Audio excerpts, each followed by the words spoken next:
Welcome back to the Brag with Your Brand podcast. I'm Josh from Deed Freak Media, and today we've got a surprise guest coming out for you guys. Today's sponsor is kindly Deed Freak Media, and we'll get into them in a minute.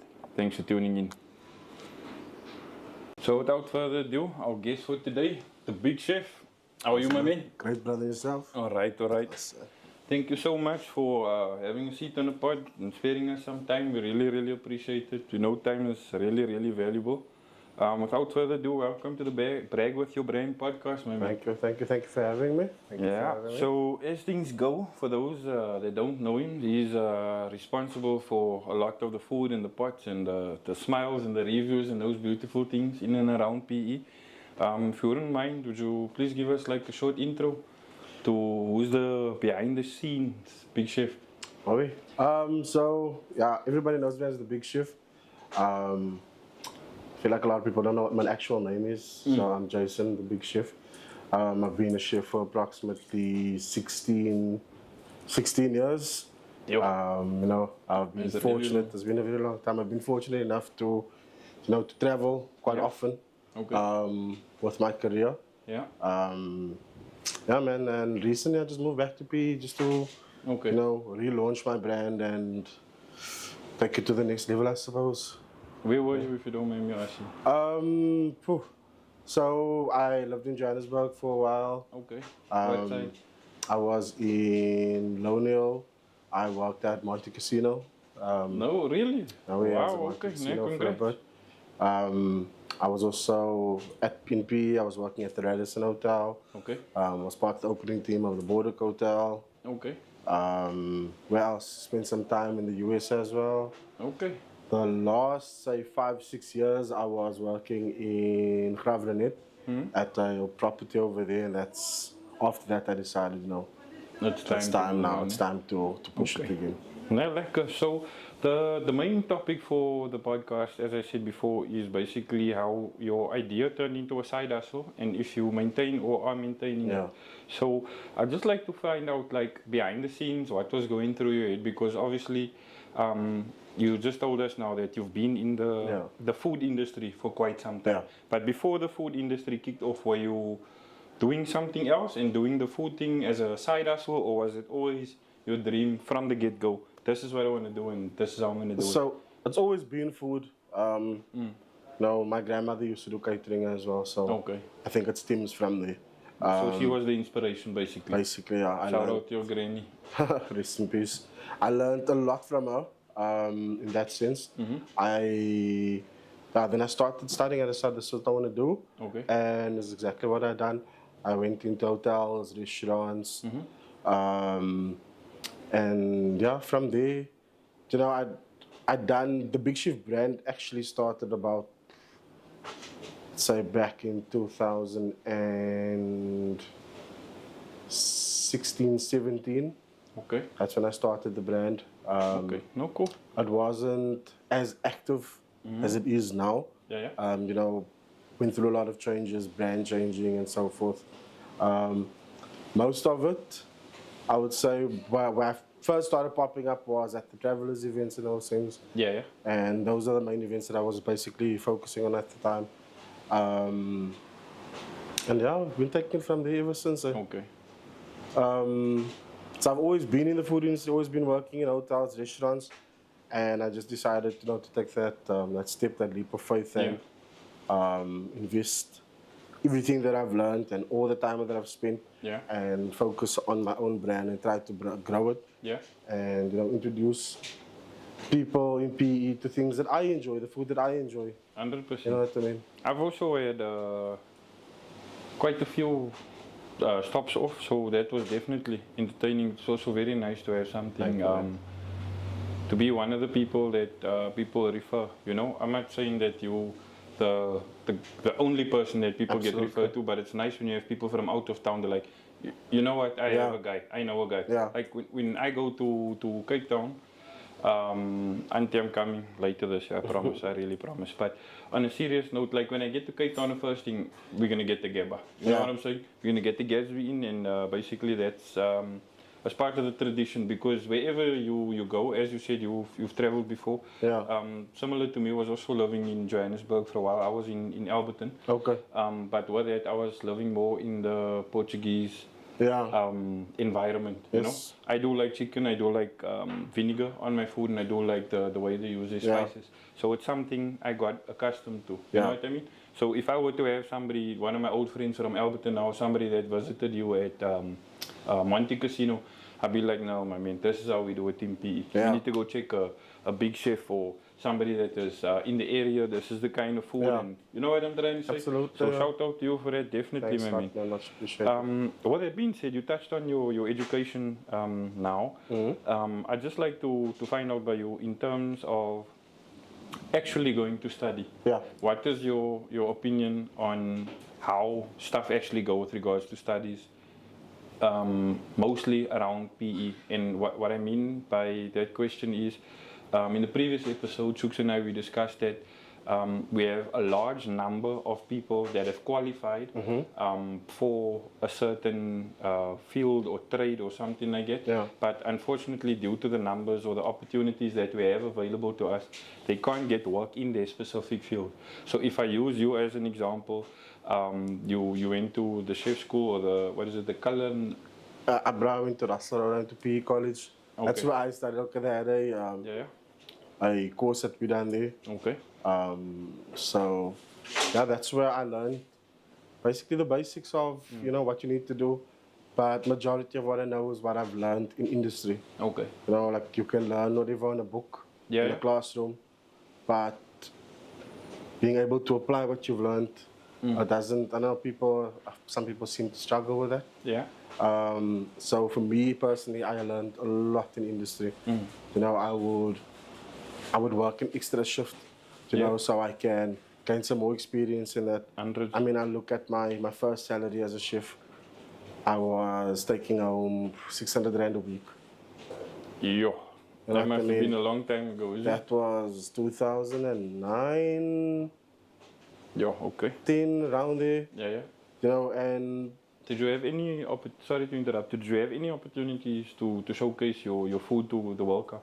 When the World Cup was, obviously there was a lot of people in and around the city that were not necessarily from PE, or for that matter from South Africa. So back then, it was 2010. 2010 was the I World Cup. was working at a small restaurant in Richmond Hill. It is where Beer Yard currently is now. That was the restaurant. I know Beer Yard. I don't know. So there was a restaurant there before, and I was working there. Okay. And we had quite a few guests there, so there was quite a few people that came in. Okay. You know, and from the Beer Yard, I moved over to, I'm not the beer from that restaurant. Yeah. Moved over to another small restaurant. Yeah. And I spent a couple of months there. Okay. I mean, the money wasn't any better. Yeah. You know, but it was okay because the money wasn't the end goal at the time. Yeah. You know, it was basically to, if I'm understanding you right, the knowledge that you've learned or practical from watching your granny and then tying the administration or the theory from Rasta Road into the actual life, because you can't learn everything from a book. And then basically taking the jobs that don't pay well so I can learn, you know, so I can learn more and just push myself to learn as much as possible. Sure. And I think that has worked out really well. Okay. In the end, if I look back, you know, because I had a plan set out for what I would want, what I wanted for my life. Now I wanted things to go. Obviously, things change as you go, you know, as time goes on, and they don't always work out as planned. No, but for me, it was always not to give up, but to just, you know, keep the vision, but just change the plan and adapt and, you know, move forward from there. 100%. Yeah, man. 100%. If I had to ask you flat out, point blank, do you regret? I've got no regrets, bro. No regrets from leaving working for somebody or working a full-time job to working for yourself? I've got absolutely no regrets.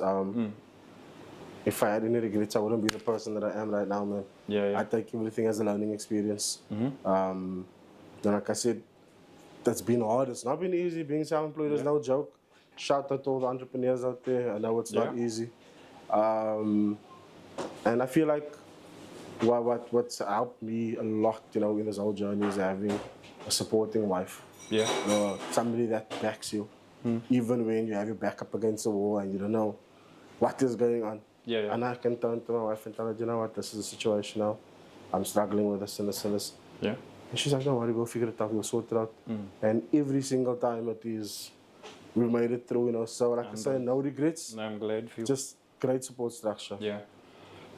With regards to the family life, right? So I'm gonna get into how you actually got to where you are now. I mean, like physically, Yeah. right? But with regards to the family life, I said this to you off camera. I really appreciate this. In terms of your morals, you know, Yeah. and your behavior around that. It's really something, Thank you, man. something to aspire to. So congratulations with that. Thank you. But what would you say is the journey with the family? Because every day as you're growing, I mean, even I have this at the moment, you know, where you can say, I'm really struggling with something to somebody, whether it's the wife or the kids Yeah. or a cousin or a friend, and then you get to, as they say, there's another devil on another level, you know. Absolutely. So as we, like I said, I'll ask you again on camera, but I want to know about your journey from moving from the restaurant business to becoming independent. Yeah. What's that like with your physical relocation, and how's that with the family? Because you kind of in a situation now where you, I don't know, you kiss baby goodbye, I'm going to work now, or the kid's daddy's got to go to work, or you drop him off at school, whatever the case may be. But you don't go actually to work, your work is like right here, you know what I'm trying to say? So if you could maybe just like give us what it's been like from when you initially started to like where we kind of are now with you. It's been the biggest change, biggest adaptation. Yeah. Excuse me. So with working for a company, you know, I work from this time to that time. Yeah. I can plan my days to say, okay, cool, after this and I'll do this and this. Nowadays, it's different because, you know, I've got to make sure the kids are there now. I've got to make sure they're taken care of. I need to make sure they've got everything they need. 100%. You know, so I need to really balance everything. And, you know, and also spend quality time with the lightest, you know, with my kids. I mean, I've got a daughter, 8-year-old daughter turning 9. Yeah. Boys are turning 3. You know, and just for me, I feel it's very important to be present. You know, to be actively present in their lives. You know, and not just work all the time. 100%. You know, it's hard. Yeah. It's very hard, but you make it work. 100%. You know what I mean? The reason why I asked you that is because you've told us that you've basically got some inspiration from the granny. You know what I mean? So what I'm trying to get at is, do you have somebody, one of the kids maybe that you think is like next in line to maybe carry the big chef name, or is your end goal to have them have the freedom to do something else? But what I'm asking is there somebody, one of the kiddies maybe, that is interested in the brand to like maybe carry it on, or do you not have it? I can't quite say yet if any of them will lead towards that. Also, for me, I would want them to do what's going to make them happy. Yeah. You know what I mean? At the end of the day, like I said, I left my last job because as great as it was, I wasn't enjoying it as much anymore. I wasn't as happy as I was. Yeah. You know, and I almost feel like I was pushed into the direction of, okay, this is the next step. Yeah. You know, that almost forced me back into it to say, go and do your thing. 100%. You know, give it a shot. Right. And let me just say something. I didn't just jump at it. Yeah. It was something that I prayed about, and I prayed about a lot.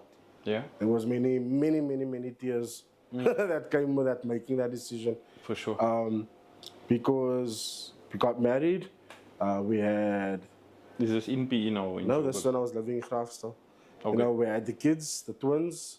Twins are born. And I think they didn't even turn a year old yet. And I decided I'm going to resign from my job. Hectic. So it was a lot of stress, a lot of pressure. Yeah. But I felt that was the time. You know, I'm still learning. You know, I'm still growing. I do make mistakes. I'm human. No, for sure. But I don't beat myself up. I learn from it. Yeah. You know, and I change where I can, and you know, try to better myself. No, 100%. So yeah, man, with having the kids and doing the move, it was a big stress, and you know, you don't really feel it for those few months, you know, because there's still the money that you're getting from the company that you worked for.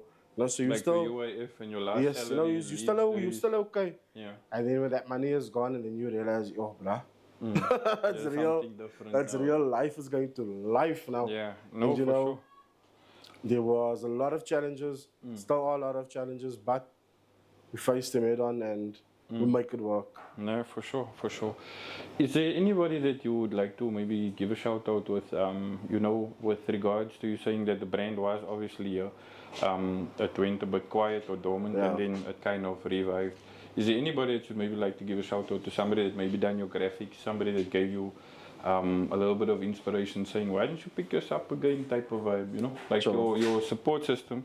But I'm not saying don't say your family. Yeah. The reason why I'm saying it is because we also spoke about it previously is we agreed, I don't know yet, I'll ask you in a bit, but what would you say is important to have in your circle? And when I say your circle, I don't necessarily mean your family. It could be a friend, it could be a neighbor. I mean, support comes in a lot of different ways, you know. And as I previously disclosed on the previous episode, strangely enough, one of the people in my circle is my school friend. So this is somebody I've known like from top and marble days, type of vibe, and going through school, doing some good stuff and obviously not so good stuff, type of vibe. So what would you say is like important for you and your circle? Sure, like I feel for me personally, my circle consists of driven people. Yeah. You know, people that are really hardworking, really driven. Okay. I've got a very, very close friend of mine. His name is Enver. Okay. He moved out to Cape Town. He's a personal trainer. Okay. He's moved out to Cape Town and now we opened up a gym. You know, these things that myself and him spoke about. He opened up a gym. He opened up his own gym in Cape Town and he's doing amazing things, you know. Whereabout is it? Because I don't have a lot yet, but I've got a few. His gym is in, the one is in Century City, and then he's got another one, I can't remember the area's name. Okay. That is opened up as well. Century is more of a corporate area, if I'm not mistaken. Yeah, something like that, yeah. So he's got his gym out there. Yeah, congrats. And I mean, like from the videos and things that I see, he's doing amazing things, you know. Okay. Also, you know, he's somebody that's always motivated me. Yeah. Or encouraged me, you know, when things are a bit tight or, you know, we actually had a conversation the other day. Yeah. And, you know, the past 2 months for me personally have been absolutely crazy. And, you know, we don't interact as much as we used to. Yeah. But we still homies. Yeah, yeah. You know, and then he was also going through, he also had some challenges that he needed to face. And we actually had a conversation in the week. And we were like just basically motivating each other to say, you know what, these are things that happen, and you know I have to keep on pushing. 100%. You know, we don't have the backup plans and the whatever. This is what we want, and this is what we're gonna work towards. You know, we're gonna give it our all.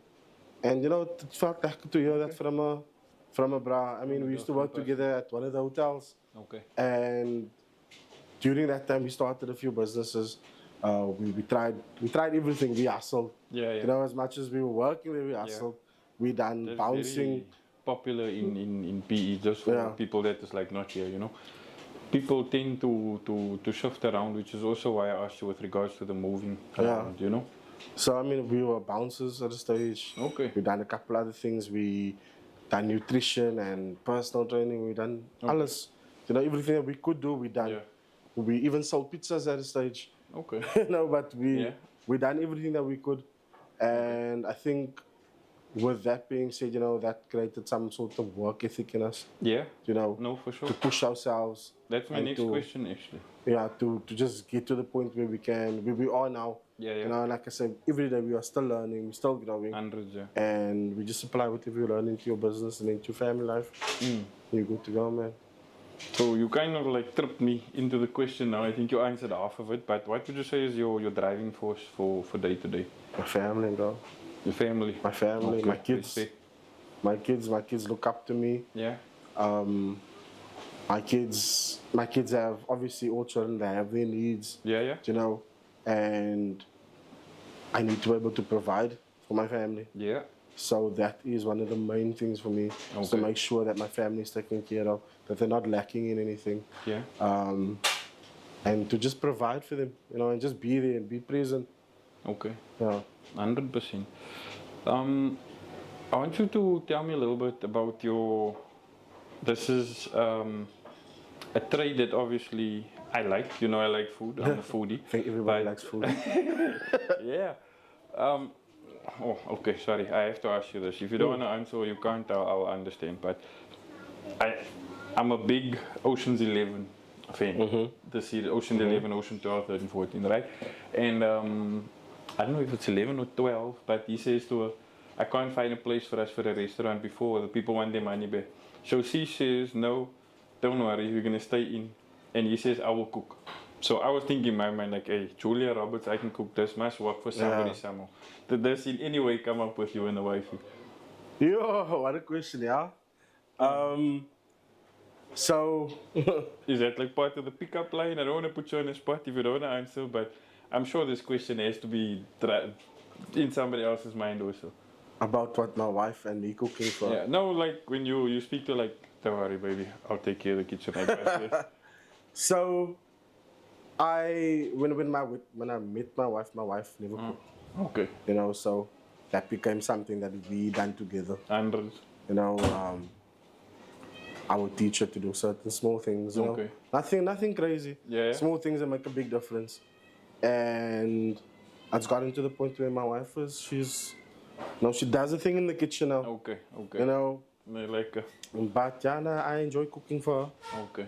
We used to, when we lived up in Graaf, we used to cook together, and that was our time, Yeah. And I think that was like very, very, very important. Yeah. Okay. So that's something we look forward to. 100%. Sorry, it was a bit now. No stress. Very off topic.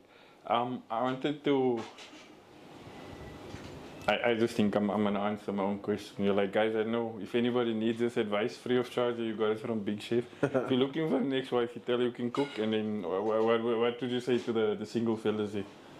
Give me a call, Owens. Give me a call, I'll teach you how to cook. Hey, okay. Laat ek julle insit. Yeah, Big Chef, Master Chef.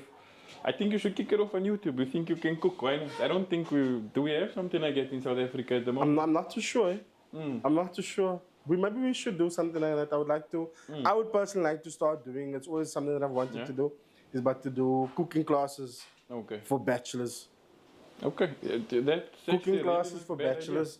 Or not necessarily just bachelors, but for guys who would like to know how to do certain things. Yeah, for sure. I feel like there's a lot of men that know how to cook. Yeah. But like for the young guys that want to learn something simple. Yeah. Just to impress your lady or just to cook yourself a lekker meal. To survive, yeah. Yeah, we must do that. 100.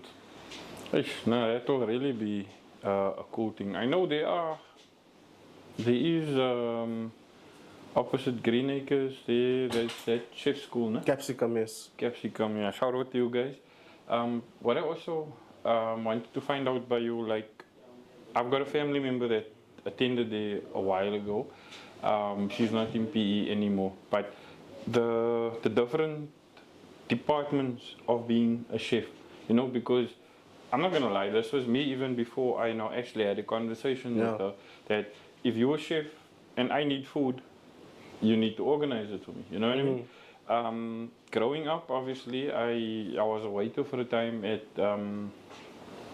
what is this place's name? The Pavilion. Yeah. So I was a waiter there for a time, and then this actually opened my eyes to check, like, this is a chef, and this is a chef, and the chefs call each other chef. Yeah. Right? So this is like kind of walking into a hospital where the doctor gets called doctor and the nurse gets called nurse. It's your vocal recognition in forms of respect. This is your title, right? So this was something new to me. I didn't understand it, but my first and obvious question, what I'm asking you, is like, there's somebody that only works with food, and there's somebody that only works maybe with dessert. So if I go to the dessert chef and be like, "Say, bro, my potatoes were raw," he'll be like, "That's not my department, guy. You need to speak to this man." Yeah. So is that like a trend of recent, or is it like always been? It's always been like that. Kitchen has a structure, okay, as any business. Okay. You have your head chef or your executive chef, yeah, and then levels. There's different levels. Yeah, So yeah. then you have your pastry chefs who are just in the pastry section, Yeah, yeah. and that is their focal point is your desserts and your Yeah, yeah. pastries, your breads and all those sort of thing. Okay. You have your chef that only works with meats, Okay. only with the proteins, Yeah. your steaks and your fish and so on. Okay. And you get the chefs that just work with the vegetables, with the sides, Right. you know. But what I've learned is to being able to have knowledge about all of them, you know, so that you become a better chef, 100%. But then you get the chefs that have the focal points where it's just this and just that. But yeah, I was fortunate enough to be able to work in each department and learn as much as possible. Okay. I don't enjoy doing pastries or desserts. I can do it. I'm not a big fan because it's very precise and exact, and so I don't think I could do it either. I I'm probably not. eat all my profit that way. But nah, that's just a interesting observation, with the whole shift thing. And I think like what you're saying with the whole classes thing, I think online is like the way to go, right? I'm not trying to tell you leave this and do that or vice versa, but there's such like a big online audience for you to sponge off, and by saying that I mean like no disrespect to you or the college you studied at, but nowadays it's not as big in South Africa yet, but I know people are starting to recommend it where they tell you you don't need to be in class or in the college building. Like I studied last year digital marketing. I only literally went to the facility to get my books, and I went there to obviously you sign for your administration or whatever the case may be, and that was basically it. All the classes are Virtual. webinar, virtual led type of vibe.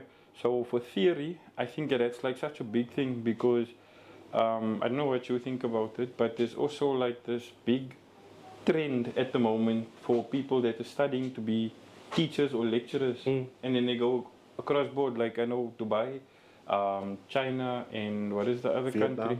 Vietnam. So there's a big market for this. What would you say is for your industry? What does it look like online? Is the courses available?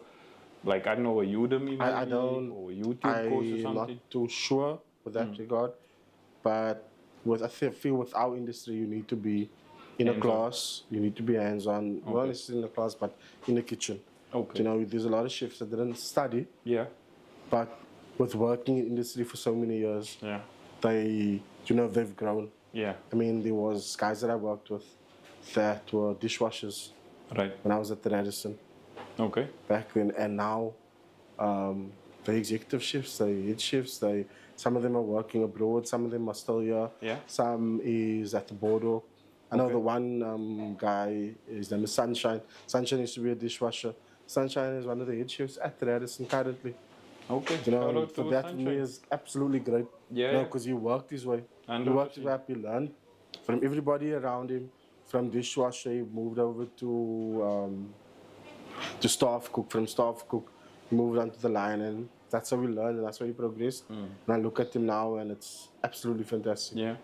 No, big shout out to that guy. Nah, shout out. That's a real story of Yeah, that's success. proper. If he's available, you must maybe ask him if you'd like to come take a seat. Oh one yeah, day. I'll give him a shout nowadays. Yeah, it would really be it's a journey, man. You know what I'm saying? Yeah, I So know. that would be lekker to listen to somebody like that, really.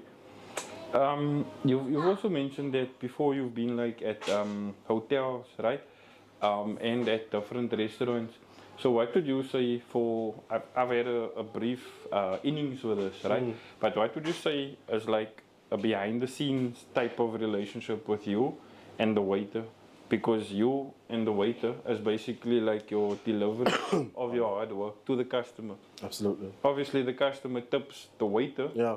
It's very, let me not say very, but it's not very popular, if I can put it that way. That somebody would say, tell it, man, nah, that was my chicken going on here. I like the pasta or whatever it is they chowing, So in terms of that part of the industry, what would you say is like an important dynamic or agreement for you and the people that is actually taking your food out? Because if you're in a restaurant, I mean, you can He's previously just told me before we started recording that obviously due to his brand and his work that he would prefer stuff to be your way. Yeah. Done your way, Yeah. presented in your way. Yes. But now let's just say, silly example, that you decide to put the lettuce on top of the tomato.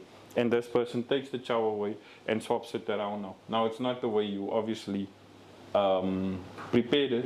What would you say? Do you have like a good understanding with these guys, or do you like kind of give them like a word before, like, hey, this is my Mona Lisa, I'm painting here, try and keep my baby picture together so the people can pay our salary, or how does that work? With that being said, before you start the dinner service or any service, you have a briefing with your team. Okay. You know, in most restaurants and hotels, you'd have a briefing where the restaurant staff get together or the front of house. Right. And the chef will always, well, generally joins the meeting. Okay. And you explain to them what's happening. You do also before you launch menu, you do training with your staff, so your staff know what is what and how things are supposed to be. So if somebody makes a mistake and a waiter notices, and it can be fixed there before the food goes out. So I feel like you must have good communication between the two departments. There has to be one team. Yeah. Because at the end of the day, it's one goal that we need to work towards. So everybody needs to be on the same page. Everybody has a same understanding of what is going on. Yeah. And no, obviously there'll be mistakes. There'll be little mess ups. But like I said before, we're all human. We make mistakes. 100%. You don't try not to take it to heart. You will get shifts that will lose it. But I mean, that comes down to your character, how passionate you are about what you're doing. It's a passion business, because chefs don't necessarily earn a lot of money. Okay. People have that concept to believe that chefs earn big salaries. It's not always the case. A lot of it is passion. I mean, entry-level chefs, sure, bro. You hear what the salaries that people get, you'll be shocked. Yeah. Honestly, you'll be shocked. Okay. No, I actually didn't think about it yet, but definitely with what you're saying with regards to the passion or whatever the case may be, I would assume, as I said earlier, the Mona Lisa, that you as a chef look at something you've created, obviously from being, I'm talking about the like what you do with the meat and the proteins and the stuff like that. You watch this thing take shape, basically like a carpenter saying like, that's the piece of meat, this is the spice or the oils or whatever the case may be, up until the end product. There's like a whole thing for you, I would assume. And when it's done, you can stand there like, this is mine, I made this type of vibe. You know what I'm saying? If you move things around, I'll probably lose my cool. In the kitchen. If you change things on my plate, if I've got it to a point where I think it's perfect and that's how I want it to be, that's how I envision it. Yeah. And if you change it, we will not be friends. We will not be friends. We will not be friends. No, okay, noted. Okay, no, that's really quite some bit to take in. Yeah. It's not as simple or as straightforward as everybody thinks everything is when you're not actually in it, If you don't mind, what would you say is part of your, or how do you go about networking and advertising? So for the viewers that don't know, check out Big Chef. His handles will definitely be down below. And we've also got the WhatsApp channel, group. I've got the WhatsApp group. Yeah, I'm not as active on that WhatsApp group anymore. Okay. But we will start utilizing it again. Okay. Yeah. But not only for WhatsApp. I mean, like holistically. Your networking or advertising strategy? Of late, it's just been obviously my Facebook, my Instagram, but a lot of word of mouth. Yeah. A lot of word of mouth. Shout out to all my customers that's been purchasing from me and posting my things, my food on your statuses and on your Facebook. I really do appreciate it.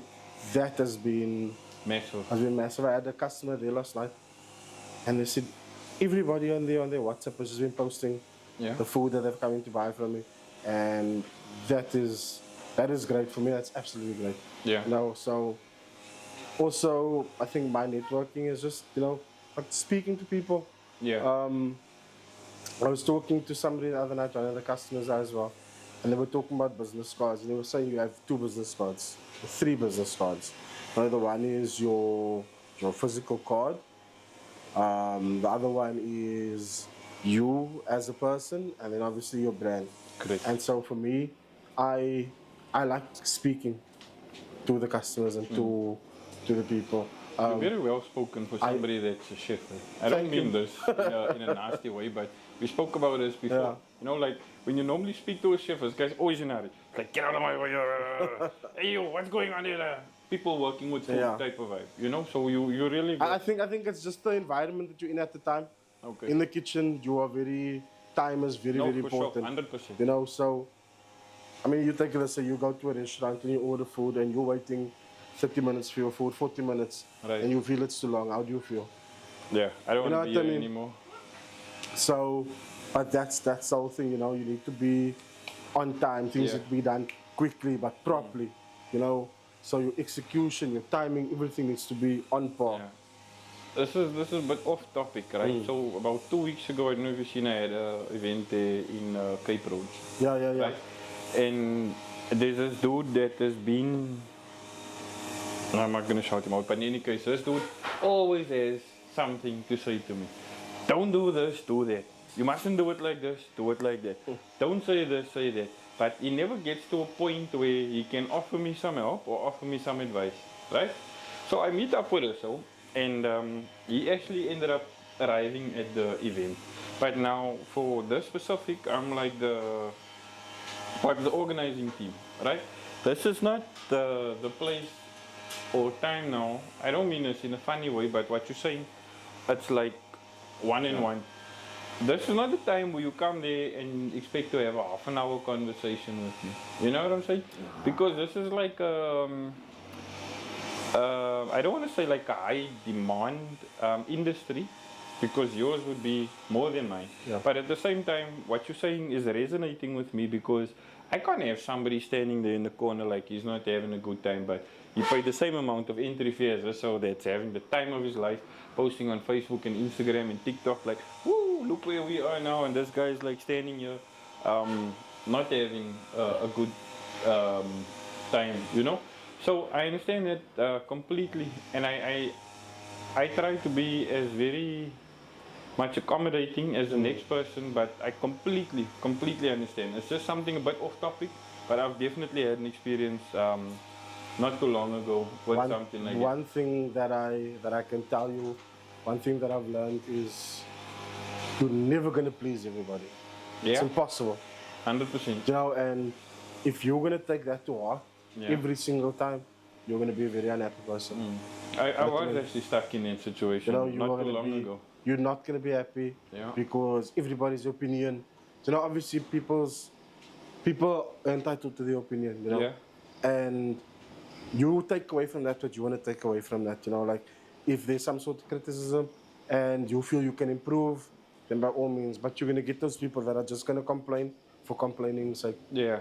You know, so you need to also know Anti-monas where of to the find the world. balance. Yeah. No, for sure, for sure.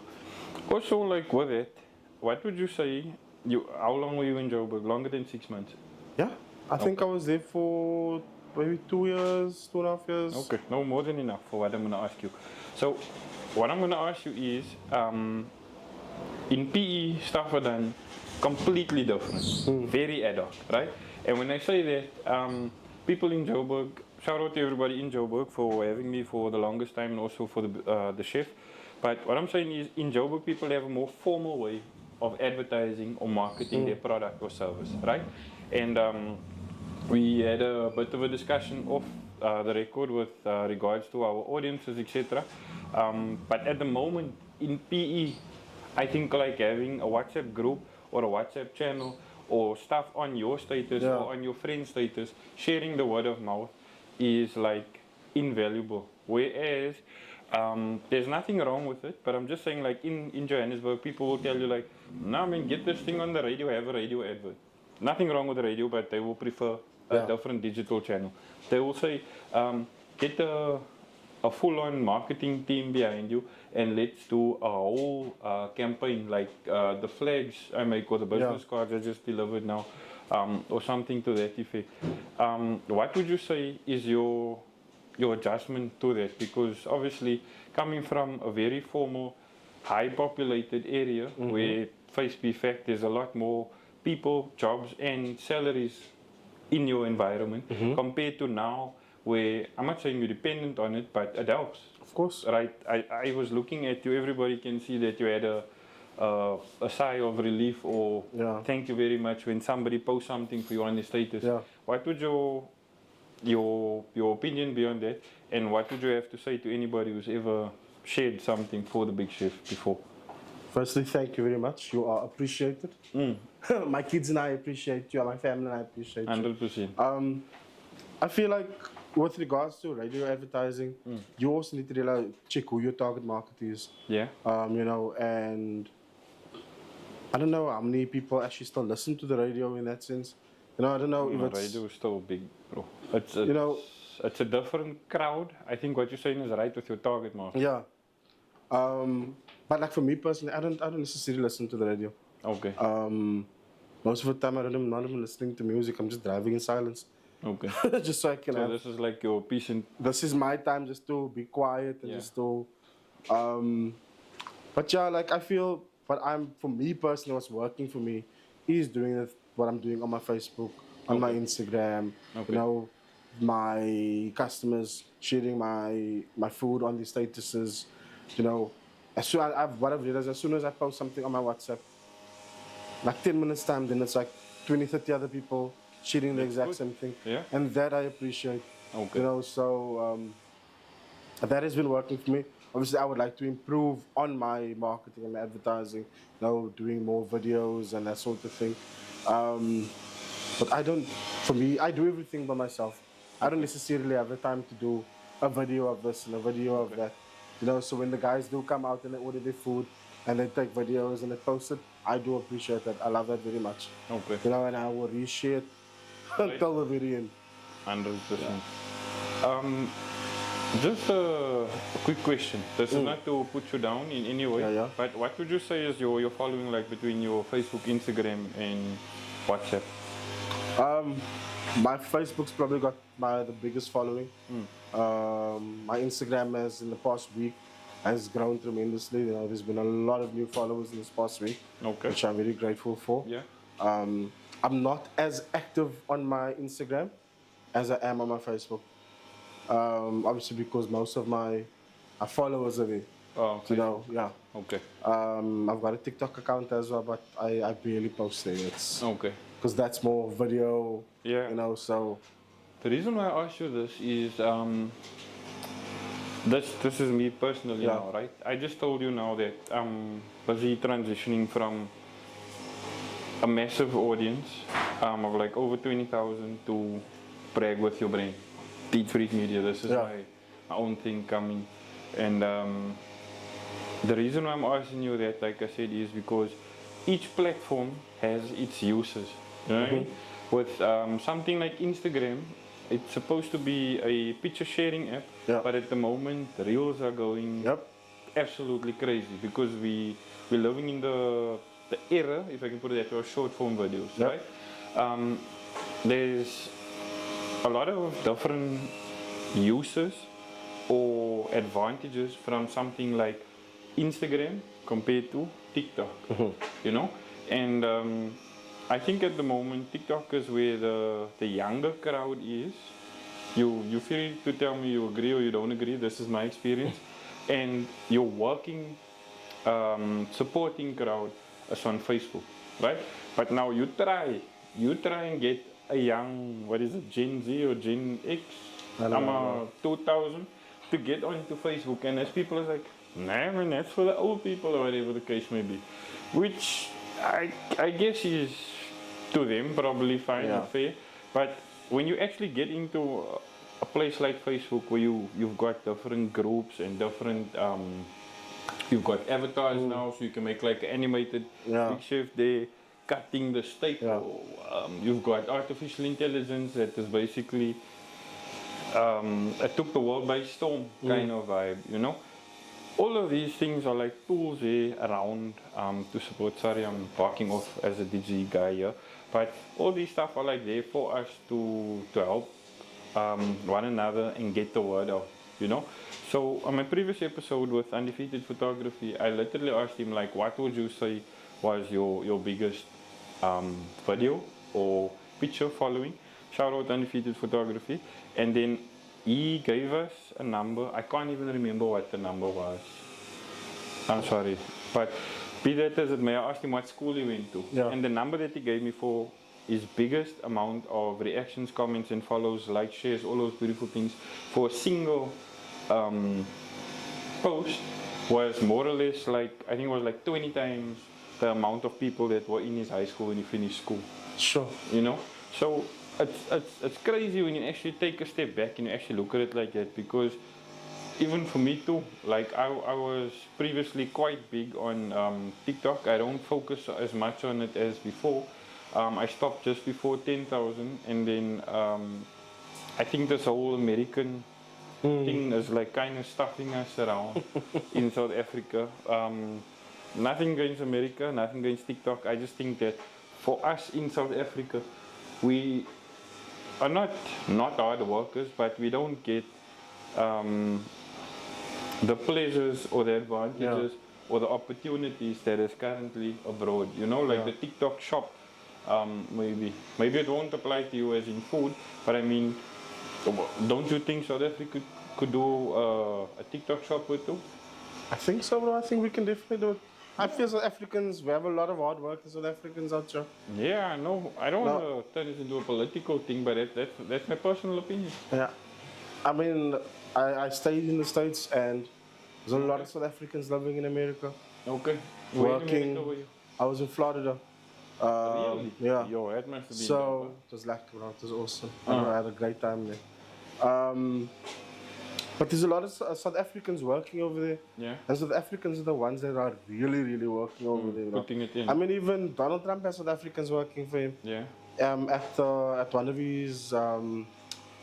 his resorts. Okay. No, there's a lot of South Africans working there. Yeah, yeah. No, so we are. Actually, I have somebody that played soccer with. He's also a chef now to actually think of it, Lyle. Frasler. Yeah. Yeah. He lived around the corner from me in the States. Okay. Oh, So I haven't seen him forever, but I reconnected with him recently on TikTok. yeah, he's back. He's back in the States now. Yeah. Okay. Yeah, we sang out when I was there. Okay. Oh, So wow. it's just like out of South Africa club you guys formed, though. I mean, he used to host events, South African events. Who, They used to have in America, yeah. Live? So yeah, live. Okay. So you have shout South out African nights where they do South African beers. Okay. You know, where they're selling, but you're gonna pay. Yeah. You know, you'll pay like what, $8 for a beer. $8. $8, $6 for a black label dumpy. Do the math. Conversion rate there, like $20, give or take, huh? I'm not too sure to be honest with you. That's maybe 18 around. Let's say worst case $20 times 8. That's like 160 rand for a beer. For a dumpy. A dumpy. Dumpy. Yo, you must be really thirsty. Yeah, no. Home. But yeah, shout out Lyle. Yo, small world. I really didn't know it. Congratulations, bro. I wish you all the best there. What would you say was your experience with when you move now? As I said earlier, each place has something that they're known for, whether it's their food, their alcohol, their entertainment, their sporting. I'm sure the sporting was off the hook in Florida. That much, I think. I actually, to be honest, I didn't really go to many sporting events when I was there. one. Nah, we used to host our own little soccer tournaments. Okay. But But soccer wasn't that big in America. It's actually it's a growing sport there. Okay. There's a lot of people that play soccer out there. It's not as popular as it is in the rest of the world. Yeah. You know, but it is something that's grown over there. Okay. I know Messi's there now, obviously. Yeah. David Beckham's the owner of LA. LA something. Yeah, LA something for now. Sorry, my apologies there, David Beckham. But yeah, so definitely, I would have. You know what? I would like to do, and this is another personal experience that has nothing to do with your interview. I didn't go to a single car event when I was living in Joburg. Do you know that? Not a single one. The most of my time was spent with exploring, and I think event-wise, one of the best things I did was I went to the Kendrick Lamar event concert. Sure. So this is before, not like us. This was basically in his 2 Chainz and Drake. Yeah. I love Yo, you know how it goes. Yeah, that song. So this was this era, and that was really, really interesting to me. And just like within your industry on its self, what I'm saying is, how is it when you move from an area like PE to Johannesburg, and then you move from Johannesburg to a place like Florida? Because off the top of my head, I wouldn't say your how do you say now? Like you've got something that represents you. If people check your steak, they're gonna be like, big chef, big steak, this is lekker. But now you move to a place like Joburg where um, the street vendors are massive, right? I'm sure you'll agree with that. But if you attend somebody like at a street vendor, obviously you're supporting a small business. There's a different life, a different culture, a different area, different target market, all those beautiful things. But they do it differently to you, if I can put it that way, right? And then I don't know how long you are there for in your life, and then you pick it up, and then you move to a place like America, where what I'm trying to say is, it's like you're going in different directions. I don't want to say up or down because only you will be able to share that experience with us. Maybe it wasn't that good as we thinking in America, or maybe you didn't have the time of your life in Johannesburg, you know. So what would you say? Can you shed some light here for us on it? Look, wherever I went to work. Yeah. And I went to learn. Okay. You know what I mean? So for me, it didn't matter where it was. I knew why I was going there. I wasn't necessarily going to go and party or go whatever. I went there because I was working towards something that I wanted for me. 100%. And I wanted to learn as much as possible. Okay. You know, so wherever it was that I went to, it was go there, go learn as much as you can, and then you use that knowledge as you move on. So you become a better chef. You become, you know, for me, a better person. Okay. You know, you might be doing something differently to the way I do it. So now I learned something from you, something simple. Yeah. You know, then I apply it to my daily or to what I am doing, and you know that's how I improve. So for me, wherever I went, when I step into a kitchen, at the end of the day, it's a kitchen. It doesn't matter where it's situated. Right. You know, it's got a pot, it's got a stove, it's got a fryer, it's got everything. So it's a kitchen. Yeah. So it doesn't matter. I mean, I feel it's probably the same for mechanics. Whatever car you work on, you know what components need to be together and how certain things need to work. You know, so same with the kitchen. Yeah. Same thing. Doesn't matter where you go. Obviously, you learn different types of cuisines. Yeah. So in America, they maybe done something differently here to us. So it was just like a new skill that I learned. Okay. You know, I don't know if that answers your question. 100%, yeah. Lastly, just before we go to the commercial break, I would like to know where you were experienced to the most diverse crowd. Is this in your time in, you could mention a city if you're comfortable, or you could mention a restaurant if you're comfortable with it, or a hotel if you're comfortable with it, because as you said before, your target market is really different for everything, you know. So if I were to ask you, theoretically speaking, you working at Burger King, I don't know if you worked there before, but you're actually a pasta chef, you're gonna be like, how can you ask me that? Because I'm specializing in this, but I'm working here, type of thing, you know. So what would you say was your most diverse crowd that you fed today? Sure. I don't know. Honestly, I don't know. It's gotta make me think. Or your biggest menu, if I could put it that way. Biggest menu. Sure. Let's think. I feel like most of the hotels. No, because in hotels you've got your normal a la carte restaurants. You've got your banqueting departments. You know, so in your banqueting departments, obviously, where you do all the big events. Right. Yeah, I think hotels would be your biggest menus because you've got your room service menus, you've got your all those different things. So possibly hotels then. Possibly hotels. Possibly hotels. So would you say South Africa, PE, Cape Town, Joburg, overseas, Florida? For you in your personal personal capacity, I'd say it was between the Radisson and the the border quota when I was there, and that was Shout out Redison in Boardwalk. many years ago. Yeah, a long time ago. I don't know why this just came to my mind, but I have to ask you this. I'm sorry.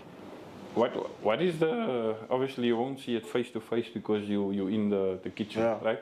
But what is it like to serve 10 drunk people that get into the hotel, poop drunk from one of the local pubs or grubs or whatever the case may be, at like 10 o'clock? I know obviously, like you said, you work a certain shift, you work in a certain, I don't know, is it a category maybe, like you said, whether you're only doing dessert or you're only doing it, you know? As I've seen you, I might be saying this incorrectly, but you look like the protein guy. You're that guy. I was the protein guy, Yeah, so there's no kind of like, I'm gonna go fang a quick 30 wings or something. Nah, there's no as soon as people coming in, then it's you. It's go time. Big chef, it's you're up next. It's go time, bro. Okay. When it's go time, it's go time. And when you're feeding 160 people at the same time, and everybody wants to order food, and all you do is look down and cook. There's no time to beat around the bush. I mean, you have, I think one of my craziest experiences was one at the Radisson, one at the Boardwalk. Okay. And somebody didn't rock up for work, and somebody. Yeah, one of the shifts don't rock up for work. Oh, okay. And that just puts more pressure on you. Okay, because you obviously need to cover. The guests don't care. Yeah. Whether you're there or not, the guests don't care. The guests want their food. No, so now you're covering 2 sections and you're feeding over 100 people, and you just need to move. Yeah, no, that is. Now there's a lot of timing involved, a lot of profanity, a lot of throwing things around out of frustration. But you move. That's all you can do, bro. You focus on what you need to do, and you do what you do to the best of your ability. Okay, I know I'm dragging this break now. Sorry, last question. I promise. Last one before we go to the break. If you would you agree with me that if you go to somebody and they tell you, I'm a mechanic, and you don't see any tools laying around there, or any part of anything that's got to do with a car, you're not going to believe us as a mechanic. Do you agree with that statement? Sure. So if you came to my house, I'm telling you, I'm a mechanic, I can do anything to that car.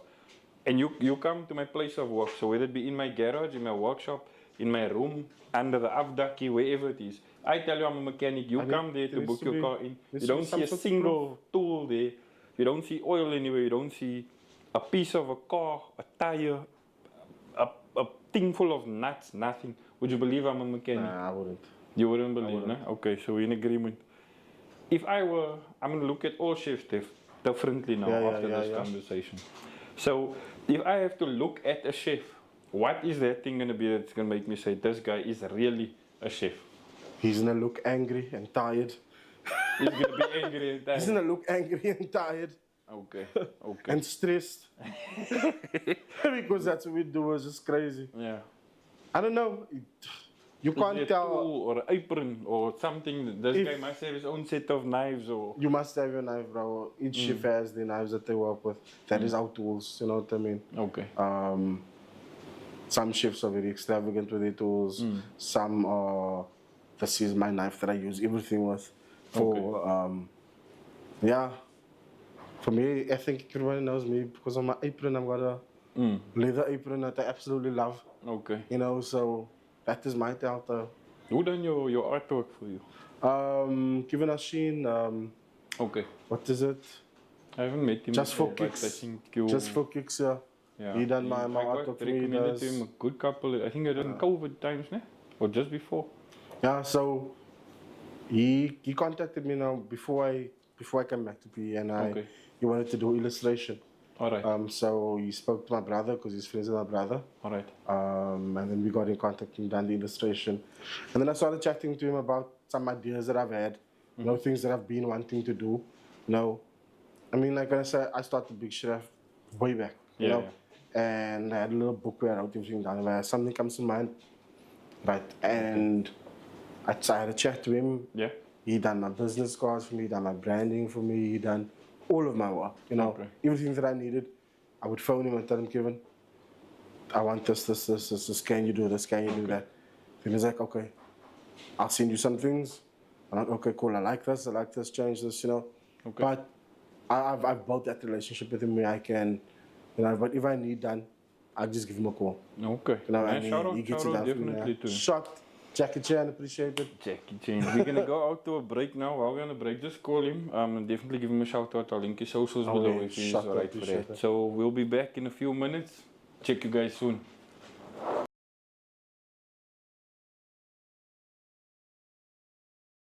Yeah, like I was saying, my flavor profile is different to everybody else's flavor profile. I want you to eat food that I enjoy, things that I like to eat. So I make my own burger patties because what I've realized is not, I don't know, maybe if you guys feel the same, but most of the places, of the fast food places, the burger patty tastes the same. It's either the chili or the pepper or something. It all has a very, very similar taste. So heavily processed, quick. mine, I buy my products and I make my own patties. I know there's no extra additives, there's no this to keep that, there's no, it is straightforward, but lack of flavors, simple. Very, very, very, very simple. So apart from the patties, what else do you make yourself? My sauces, some of my sauces I make myself. I mean, like the hot sauce, I make my hot sauce by myself. The ones that I use in the hot wings. Yeah. So I grow my own chilies. I used to grow my own chilies. I'm gonna start again, and yeah, everything like all the. I tried my whole thing that I've always wanted to do is growing my own food, and then using it with my recipes. No, so obviously that is not currently sustainable because I can only grow so much with the space that I have. Yeah, yeah. You know, so obviously I buy my tomatoes now and I buy this and I buy that. But what is it? I used to grow my own stuff and cook it like that. Okay. Welcome back, everybody. Sorry, we just dived right in here because we had a bit of a offline kind of to what you kind of do and what you price, etc. On the topic of ingredients, obviously, just jumping straight back into it, how does one accommodate those steep price jumps that we experience in South Africa? I know I just made the reference now, but what is the reaction like when you see potatoes is like $90 a pocket of potatoes or whatever? Because if we have a habit of salespeople, me specifically, I don't want one potato, I want 10. Give me a reseller's rate. Do you get a reseller's rate of vegetables anyway? Or? With some of my suppliers, I do. I try my best to negotiate pricing, so I try to get fixed term pricing. Okay. So for, say for instance, I'm paying. You don't have to disclose it if you're not. Yeah, but I mean, say I'm paying 100 rand. Okay. Per kilo for something. Yeah. And the price jumps now to 160 rand. Yeah. You know.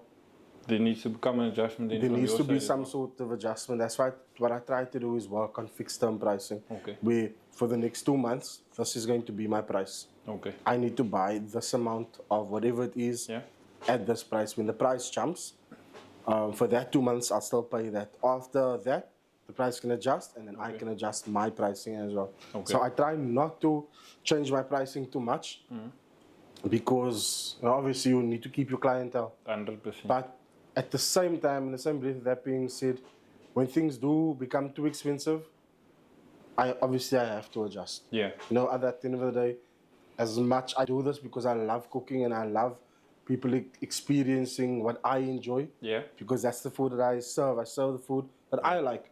And I'm not saying that my food is authentic to anything. I like to mix things up. I mean, I look at something as simple as the butter chicken nachos that I do. Yeah. That is something that I made a pot of butter chicken once and it didn't come out as I wanted it to be. But now I'm sitting with a 10 kg pot of butter chicken. I can't throw it away. No, because that's money and I'm losing it. Yeah. So now you need to think of ways that you can still use it, save it, and still make your money, even if I'm just making my money back. Yeah. You know? So I feel like your pricing is very important. But people also need to understand that obviously things are expensive. Yeah, no, for sure. If you have a household and you buy groceries and stuff, you know that things are expensive. Yeah. So don't come and say, but this person's doing that for that much, then by all means. Yeah, rather go there. I'm not trying to be rude about it, whatever, but I'm doing this because I need to first, this is my income. Yeah. I need to provide for my family, but I feel my prices are not outrageous. No, I want you to have restaurant type of food out of a food truck. 100%. You know what I'm trying to bring? Because not everybody goes to a restaurant. Yeah. Not everybody can afford to take the whole family out to a restaurant. 100%. You know what I mean? If you're going to go to a restaurant and you're going to buy a steak, what are you paying? Close to 200 rand. So I'm trying to give you that same quality that you're going to get there. Yeah. But just at a more convenient, Homemade in your area. Yeah. In your area. So that would obviously have, I would assume, a knock-on effect, not only to your advertising, but also to your branding. Yeah. Because let's just say, in theory, you posted your burgers for 80 rand. Yeah. And now the potatoes went up. Sorry, I'm using potatoes a lot, but we used to potato spikes in South Africa. So now the potato spikes up. What do you do with that branding or the menus Change that you printed out? Adjust so that obviously is an ongoing process as well. It changes. I mean, I used to do potatoes with my meals, but what I found was it takes longer. Okay. You know, with obviously you in a food truck. Yeah. You only have so much space. Yeah. You know, you have to work with what you've got. 100. So, also when you're buying a burger, it generally comes with chips. So if you want the burger and chips, you can go anywhere. That's why I don't sell chips with my burger. I sell nachos with my burger. Okay. Because nobody else does that. Yeah. You know, it's something different. That's your signature, basically. Yeah, it's something different. It's something nobody else is doing. So you come to me for that. 100%. Obviously, people will choose to spend their money where they feel unique and important. Absolutely. So And I think that's a good strategy. And I also, you know what, there's nobody that I'm forcing to come and buy from me. Do you know what? And also, if you don't enjoy the food, you tell me, and we work on that, and we take it from there. I feel that criticism is very important for you to grow and for you to improve yourself.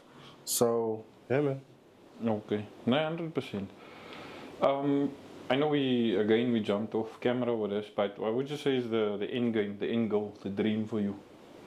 Sure. I assume you still have a good couple of kilos to run in this business. Oh, right? I feel I've still got a long way to go. There's a lot to learn still. But for me, it is just to continue making good food, you know, and getting to a point where the business can run.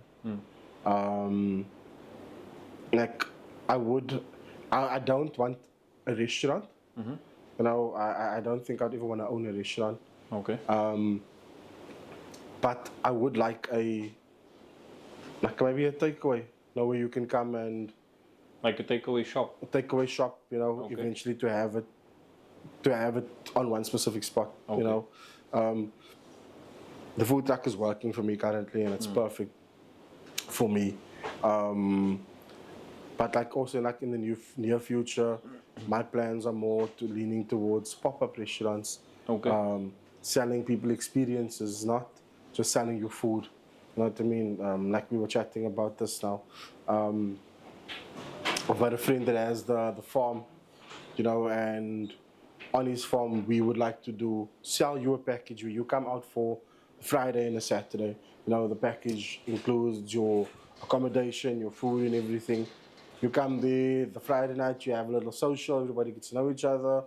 The Saturday That's a very good idea. We do a big food experience. Yeah. So you spend the whole day, socializing with people, relaxing. There's a swimming pool on the farm. There's everything on the farm. We have our tables set out, our big tables, big fires. I think that can work. Have you ever seen have you ever attended? I've been there, but I didn't really participate, like the wine tasting thing. Yes, that's something that I've been very involved in. Oh, really? Okay. I mean, like living in Graafrenet. Okay. Every year there's an annual wine festival where there's thousands of people. Okay. So all accommodation is booked out in Graafrenet for that weekend, and it's booked out the year before for next year. Okay. It's gotten to that point. And you have your different wine farms from all around the country. You purchase your ticket. I think it's a 3-day event, I'm speaking under correction. Purchase your ticket, you get a glass, and you walk around town, and you get to taste all the different types of wines.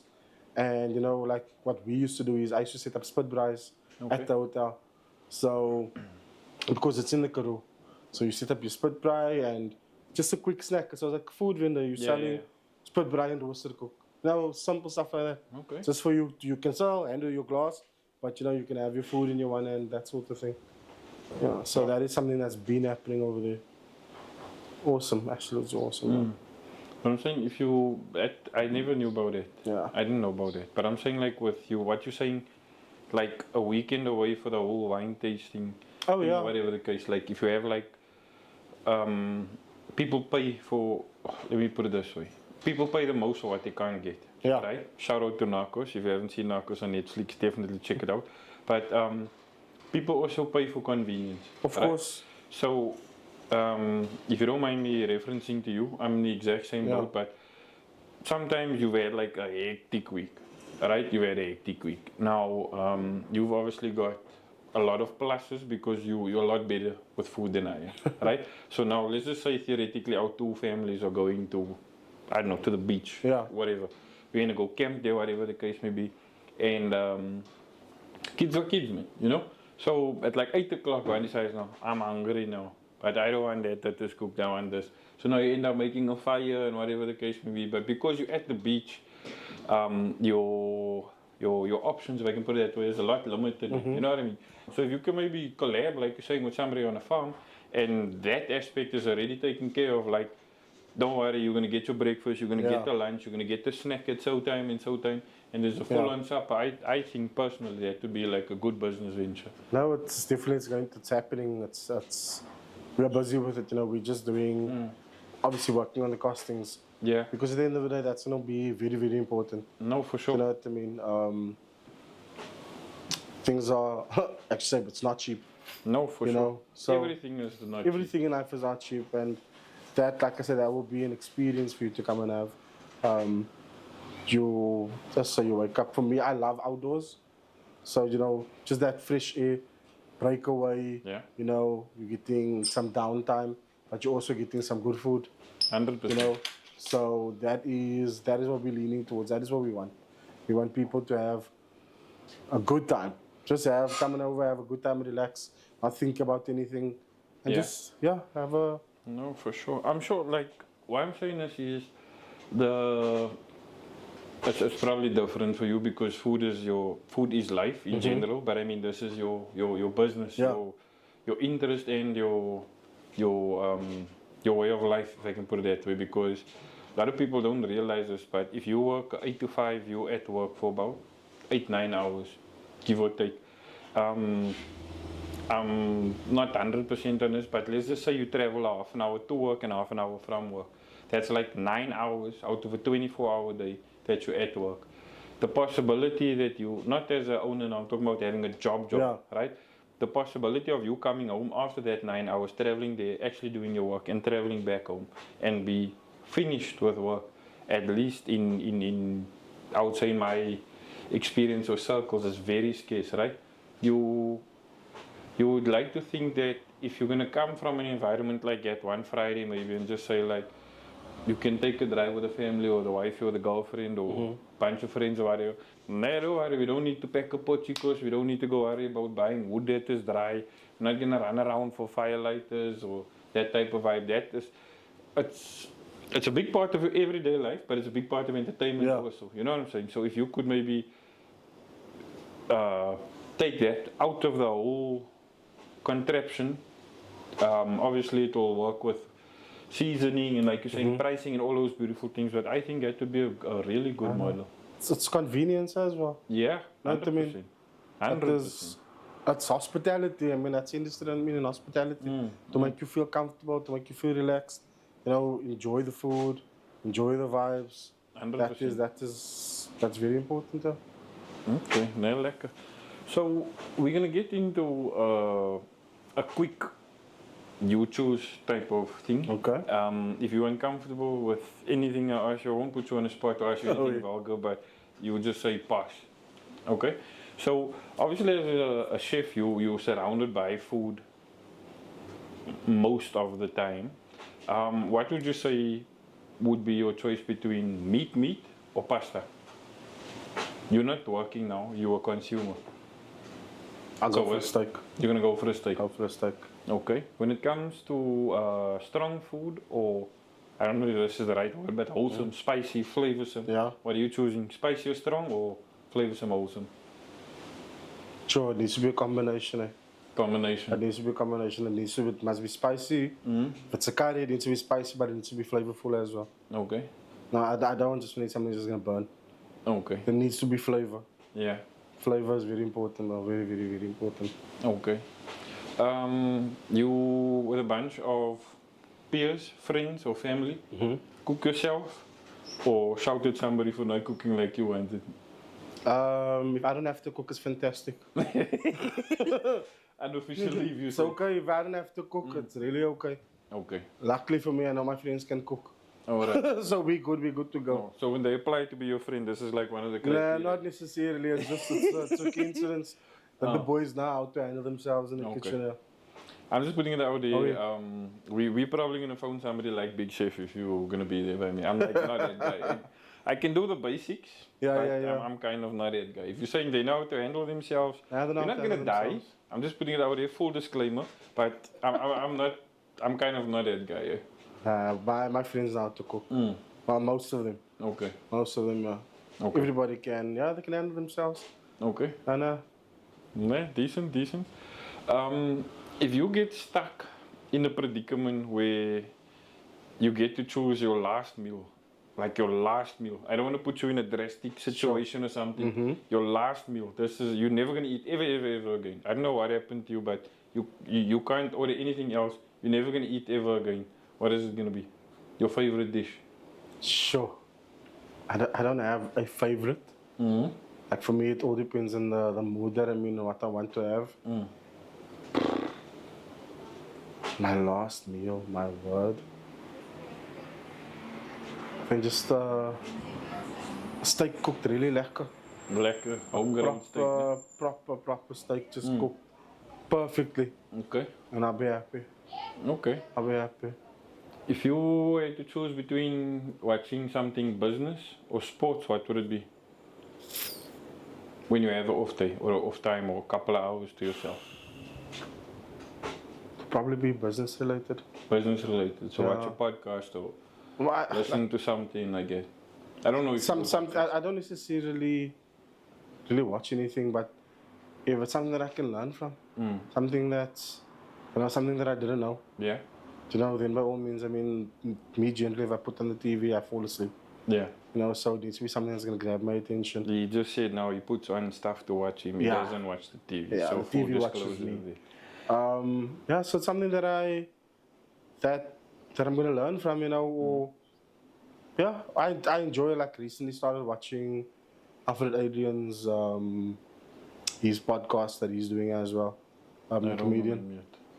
The comedian from Yes. Oh, I didn't know he has a podcast. He's got a podcast that he started, and I think it's really awesome. Okay. What is the topic?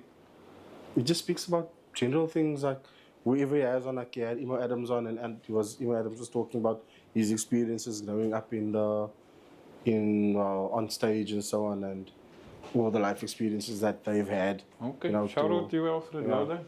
Alfred, I actually met him a couple of years ago at the hotel where I was working at, and we had like a conversation. And this is also before like I came now back, and I told him, like, we had a chat about my brand and whatever. And I told him, what, I'm just my concern is that job security. Yeah. And just having, I know every month on this date I'm getting paid. When you're self-employed, it's not. It's not like that. It doesn't work like that. Yeah. You know what I mean? And not every day is a great day, but every day is a learning day. Yeah. Definitely. And he, to an extent, encouraged me. He's like, you know what? Do it. Just, you need to do it for yourself. You need to decide when you're going to do it, but do it. He says, like, the job security thing, yeah, great. But you get to a point where it doesn't matter. Yeah. Obviously, there's going to be challenges. There's going to be difficulties. All of that is going to be there. But you overcome it. And it gets better. So shout out Alfred for that advice and for that chat. I was actually at the show here with Mark Lottering. I had a really lekker time at the boardwalk. last year? Late I in think I last was busy because I wanted to go. My wife, I wanted to go. What thing we want, yeah. Can't remember. Maar I had a when we were lekker time here, really. It was done. Shout out to Mark Lottering also. OG. Cricket or soccer? Depends. I like both. Cricket needs to be one day.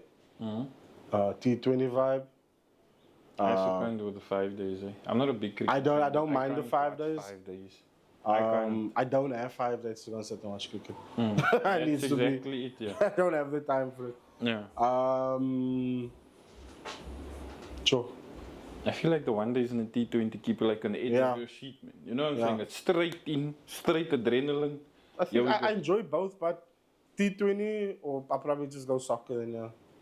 Yeah. Who's your favorite cricketer of all time? Lance Close now. Zulu. Zulu, brother. Yes. Do you know, I had about 2 days last week, I was just researching. This is me like spitballing, daydreaming. Who would I like to have on the podcast if it can grow to that level? 2 other people that, strangely enough, I researched him. Do you know Zulu's not in South Africa anymore, right? So he's actually coaching offshore now. I would really like to have a chat with him because I really believe that anybody that saw this guy with a bat would have told you this guy could literally quickly, I don't want to use that word, but there were a couple of times where he had like everybody in my street would have literally waited for his innings or for him to get to the crease because now we know like action now. Did you go buy the bread? Is there enough cold drink? Pour there type of vibe. You know, I'm not moving here now. This is where the action begins. So like it's just a day job boyhood dream for me. Maybe him and Sean Pollock. Yeah, Sean Pollock. It was also like I know not so much only on the field, but he's off field as well. I've seen him like doing commentary and stuff, so I assume he's still in South Africa. Yeah. You know? But yeah, we'll see, maybe one day. One day. And then your favorite soccer player of all time? Or do I need to ask you Messi or Ronaldo? Nah, we can go favorite rugby player. I don't have a favorite soccer player. You don't have a favorite soccer player? Nah, bro. Okay. Favorite rugby player then? Ostorant. Okay. Number 1 prop. Played Free State. Yeah. Played Springboks. That was definitely my anchor in the game. Yeah, that was my to that. Okay. Let me ask you this though. I do watch rugby. I'll be honest with you, I don't watch as much provincial and club level, right? I like to watch the test matches, etc. What is your opinion on the difference between the scoring part of the game between soccer and rugby? What would you choose and why? It'll always be rugby, bro. Rugby for me, that's my sport. Okay, I choose rugby over you anything. grew up with rugby. Yeah, I grew up, I played rugby. Love watching rugby. I don't get to watch it as often. Yeah. But that is over anything. Anything. My way is a bit different. I grew up with soccer. So it's not that I'm against rugby, but my thing that keeps me glued to my seat when watching soccer is that the build-up for a try is exciting. The build-up for a goal is exciting. But at the end of the day, this is me, my take. No disrespect to anybody playing rugby out there, but you can only score a try one way, is put the ball on the ground. That's the only way. The build-up is now really quiet. You do a lekker up and under there, put it in for me, the winger cuts in, does a lekker just in Colby drink and give it, and you try, lekker, everybody screaming here, quiet. But the build-up for soccer has so many unknowns or unplanned activities in terms of it might be a counter-attack. The whole field is here, they just belt the ball down there. So now like very old school, but it still happens from time to time. And you get somebody that's just like, now here, right down, gets the ball in, cuts in, takes a shot, goal. Then you get people that score like maybe a diving header or overhead, bicycle kick, kafida, goal, or whatever the case may be. Same with rugby? But you can't score a kafida or a diving header in rugby. You can't. You can dive or you can slide, Don't tackle me now. I'm just there's many ways to get the ball there, though. There's a lot of things that happen on the way there. I mean, look at the interceptions Yeah, that's. Habana back in the day intercepts and he just goes. Yeah. You know what I mean? So there's, I feel like the build-up is more or less the same. I just find rugby personally much Yeah. more exciting. Okay. No, I mean, when you're running down the line and you're breaking through 4 or 5 players, Yeah, grabbing 100%. onto you and you pass. You know what I mean? 100%. Look at the World Cup when Chislin Colby ran down Yeah. that kick. No, it pissed off so many French people. Yeah. French were so angry. Shame. You guys need a hug. Yo, je zou meteen in mijn podcast into a rugby debate so yeah. Yeah, no, I hear you definitely. If you had to choose between Messi and Ronaldo, who would you choose? Ronaldo. Why? Because he played for Man United. And I'm a Man United supporter. Okay, I don't. And I think also think he's the way he trains and his work ethic and everything, you know. It's great. I'm not taking anything away from Messi. Messi's a fantastic player. But personally, yeah. So hard work or natural born talent? I think Hard you just work, answered bro. it. Hard work. Hard work, no? Talent, even if you're talented, you still need to work hard. You know, so, yeah, nah. Okay. Hard work. Yeah, let me see if I can remember this guy's name now. He was an Australian scrum half, George Green, or Francois Pienaar for South Africa. Pienaar for South Africa, because he brought the gold home, no? Pienaar, bro. I'm a Springbok. So anything, it's gonna be Springboks. Okay, 100%. Yeah, so thanks for the must-have match. Coke or Sprite? Coke. Coke. Yeah. Fizzy drink or cool drink? Juice. You don't have the kids with you. Don't have the kids with me. Coke. Oh. So it depends. I can't say depends honestly on what. I don't know what's gotten into me lately, but I don't do fizzy drink so much, you know. It depends. For the heat. Nah, I don't know. For me, some reason if I drink fizzy drinks, I'm still thirsty. So, so possibly be energy drink. Yeah. Or water. Okay. On the odd event, and I say odd event because I don't know, but you get to go to a restaurant. What's your favorite restaurant to go to? Before you answer, when last have you gone to a restaurant? I don't know. Has it been that long? It's been that long. My last restaurant was Muse in Warmer, but they were still in Richmondville, so this is a long time ago. I didn't even know they were there. Yeah, So that quite is one of my favorite restaurants to eat at. Okay. Yeah. How big of a critic are you? For other people, not for you. I don't necessarily. You don't need to be vocal about it, but how critical are you of the next person? I don't think I'm really that critical. You know, I go out. If I go to a restaurant, I'm going because I don't have to cook. Okay. You know, and it's not. I'm not going. I won't go to a place where I know I'm not going to enjoy the food. You know what I mean? So it needs to be. I don't know. Not that they say. No expectation, no disappointment. Yeah, very true. Very You know, true. so, yeah, but like I said, I enjoy Muse's food, and every time that I've been there, I've loved it. Right. And if I don't buy food from them, I go to the Buddha, to Rizan. Okay. Yeah, the Lekker. OG food truck. Yeah. That is my go-to. Okay. 100. Yeah, no. If you could say or suggest one of your stuff on your menu as your signature move. So you're like a wrestler now, right? Out comes the big chef, here he goes. And they say like the RKO or the pedigree or the whatever John Cena's thing was. What is your signature move of your menu? This is something now that you would encourage people to try. It's maybe one of your favorite dishes, it's one of your best sellers or some of the most talked about or hype dish that you have on your menu. I know your nachos are really good because the first time I met you, it came off a referral for the nachos. With, I think you remember? there will be 3 to probably be the butter chicken nachos, the cheeseburgers, and the hot wings. Those are my 3. That is hot property. That is my 3 go-tos. Okay. And out of the 3, which is your favorite to make? For whatever reason. Maybe it's quicker, it's cheaper, or I don't know. What is your favorite out of the 3?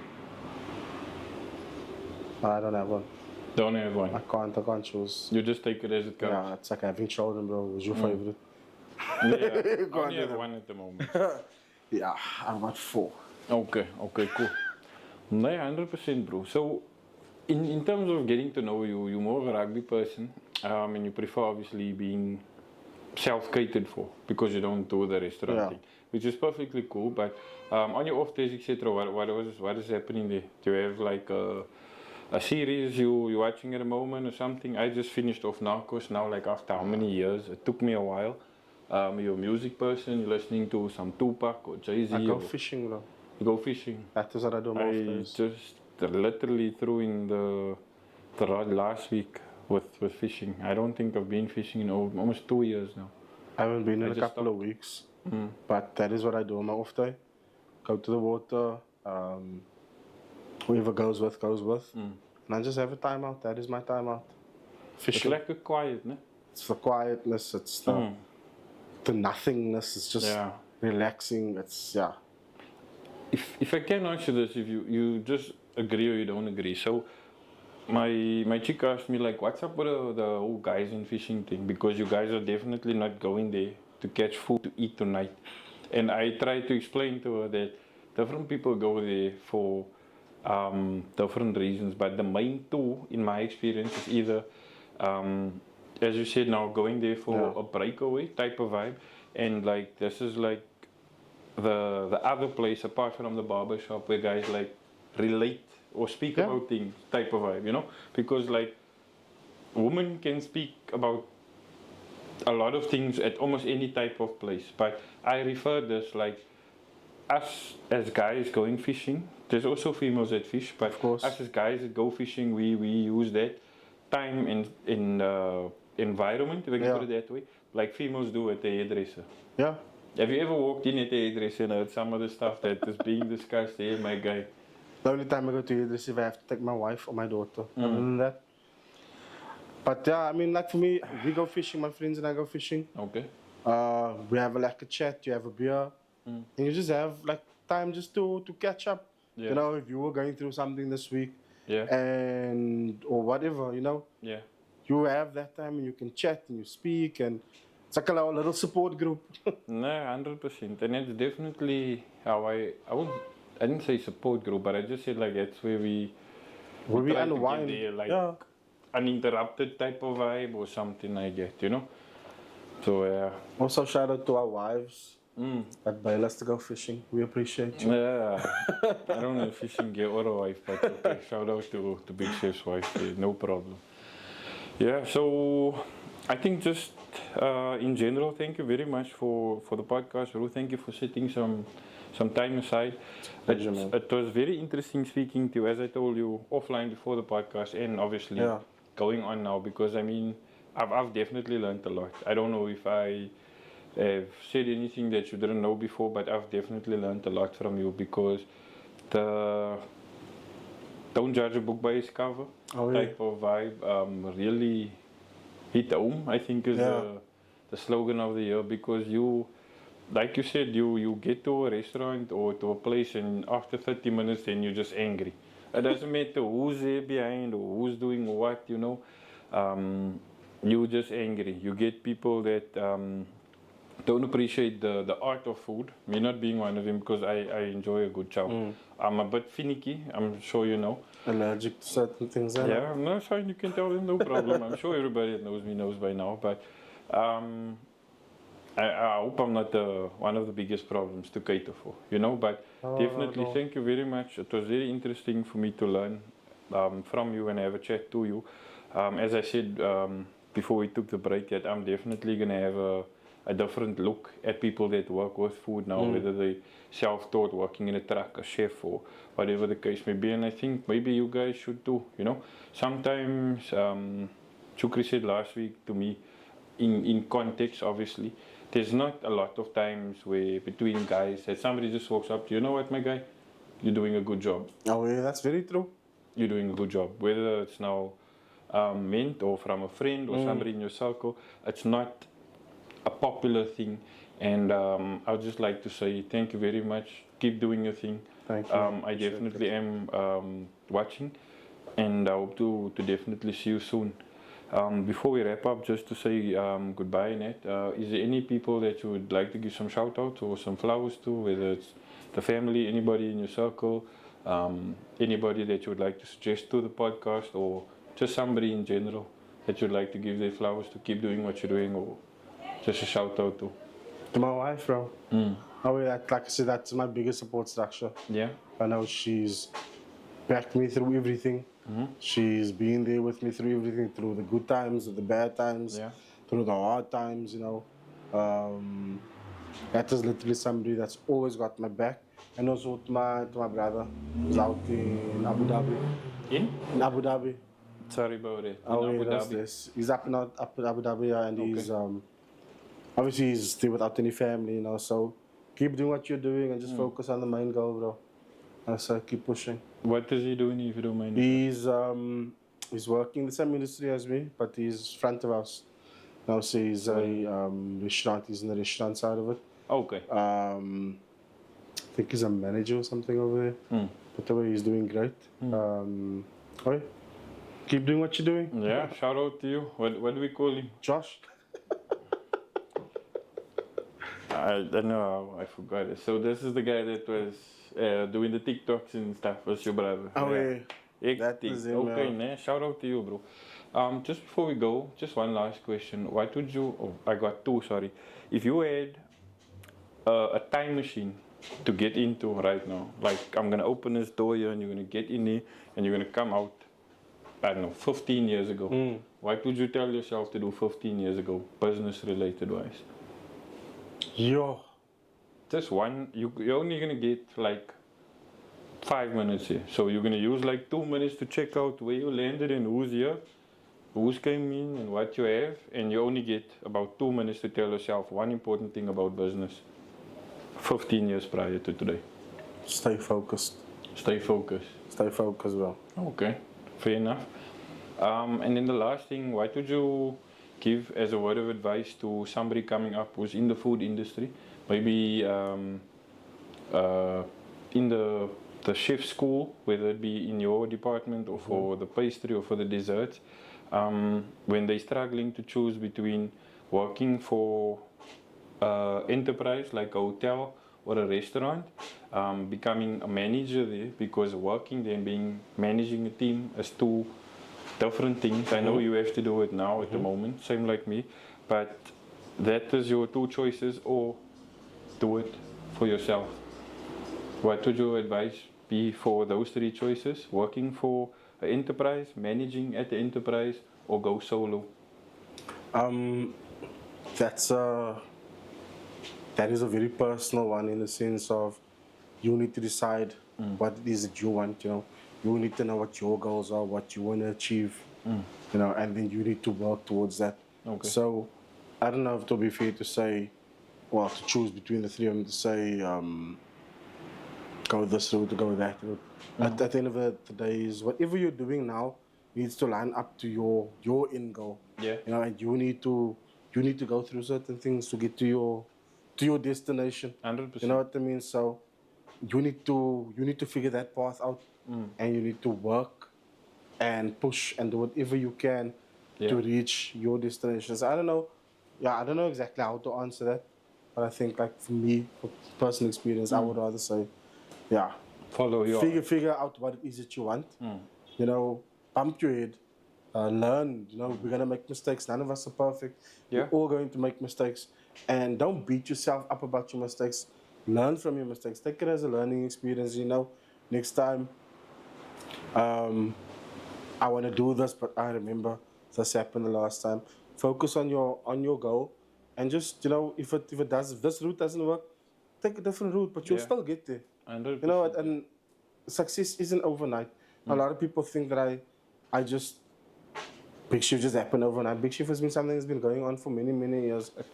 It is something that I've worked on, bro. And stuff, man, you know. Yeah. Not specifically with your brand, but I think, like, I was very, very much into movies. Have you seen a movie before, the Phone Book? Where that guy picks up a call. He's actually trying to cheat on his wife, and then he makes a phone from a phone call, and somebody's been watching him, and they got him now with a sniper rifle. He has to confess like to the world. So one of the quotes that he makes there when he's like trying to reel this chick into the hotel is, the first step to being noticed is being mentioned. I feel like when people recognize you or your efforts or your work that you're putting in, then you become like a factor. Yeah. You know what I'm saying? And just something I'll share with you as a friend is I saw a quote on Threads, I think it was. The quote read, you're wasting too much time starting later. Rather try to start as young as you were, but you will never be as young as you are today. That's very true, bro. That is home to me, actually. So yeah. But anyway, thank you again very much for your time, my friend. Pleasure. I'll link Big Chef down below. For all you guys following, sharing, doing all those beautiful things, check out Big Chef below. Do you want to give a shout out here with your menu, your address, where they can find you? Just follow my social media pages. I post everything there. We most of the time in Galvin. If we're not in Galvin, we're in Fairview. So yeah, follow the pages, pull through, come get yourself something like a tweet. All right. Oh, yeah. Short everybody. Thanks for tuning in to Brag with Your Brand. We'll see you next time. Say.